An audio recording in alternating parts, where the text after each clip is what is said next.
નમસ્કાર મિત્રો, વિડીયોમાં તમારું સ્વાગત છે। જી હા મિત્રો, અત્યારે હાલના મોટા અને મહત્વના સમાચાર સામે આવી રહ્યા છે। તો મિત્રો, સમાચારમાં વાત કરીએ તો રાજસ્થાનમાં ફરી એક વખત ગમખ્વાર અકસ્માત સર્જાયો છે। રાજસ્થાનના કોટામાં રવિવારે દિલ્હી મુંબઈ એક્સપ્રેસ વે પર ગમખ્વાર અકસ્માત સર્જાયો છે।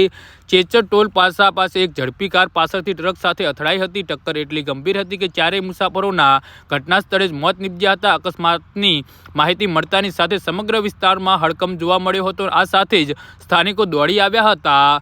જી હા મિત્રો, મીડિયા રિપોર્ટ્સ અનુસાર કારમાં સવાર લોકો ઉજ્જૈનમાં મહાકાલેશ્વર જ્યોતિર્લિંગના દર્શન કરીને કાનપુર પરત ફરી રહ્યા હતા ત્યારે અકસ્માત સર્જાયો હતો। અકસ્માત એટલો ગંભીર હતો કે કારનો આગળનો ભાગ સંપૂર્ણ સ્થળગ્રસ્ત થઈ ગયો હતો। અકસ્માતમાંથી સવાર લોકો બચી શક્યા નહોતા અને બધાના ઘટના સ્થળે જ મોત થયા હતા।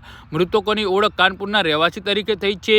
ઘટનાની માહિતીની મળતાની સાથે ચંચિત પોલીસ કર્મીઓ તાત્કાલિકના ધોરણે ઘટના સ્થળે પહોંચ્યા હતા। પોલીસે રેસ્ક્યુ કામગીરી હાથ ધરવામાં આવી હતી। રેસ્ક્યુ ટીમ દ્વારા કારમાં ફસાયેલા મૃતદેહને બહાર કાઢ્યા હતા। અકસ્માતના ભયાનક દ્રશ્યે ઘટના સ્થળે હાજર લોકો સ્તબ્ધ થઈ ગયા હતા। પોલીસે જરૂરી કાર્યવાહી કરીને મૃતદેહને કબજે કર્યા હતા।